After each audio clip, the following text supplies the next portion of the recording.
Qadrli bitiruvchilar, siz uchun yana bir qulaylik yaratildi.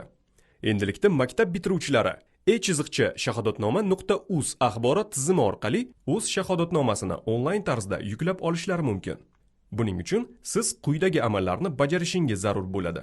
Birinchi qadam: e-shahodatnoma.uz saytiga kirib, asosiy sahifadagi shahodatnoma olish tugmasi bosiladi.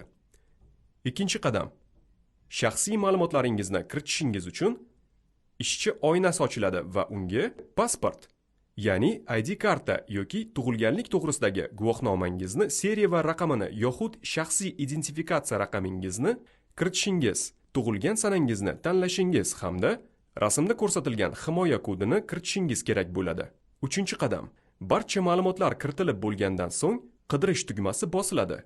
To'rtinchi qadam: yuklab olish tugmasi orqali elektron shahodatnomangizni yuklab olishingiz mumkin bo'ladi. Eslatma: mazkur xizmat faqatgina 2023-yildan boshlab maktabni tamomlagan bitiruvchilar uchun ko'rsatiladi. Agar yuklab olgan shahodatnomangizda xatolik aniqlasangiz, ushbu sayt orqali to'g'ridan-to'g'ri murojaat yo'llashingiz yoki maktab ma'muriyatiga murojaat qilishingiz mumkin. Xatolik bartaraf etilib, yangi shahodatnoma shakllantiriladi. Agar siz yuklab olgan shahodatnomangizni yo'qotib qo'ysangiz, shahodatnomani istalgan vaqtda qayta yuklab olishingiz mumkin bo'ladi. Endilikda shahodatnomani yo'qotganingizda dublikat olishga zaruriyat qolmaydi. Muhimi, shahodatnomani yuklab olish mutlaqo bepul amalga oshiriladi.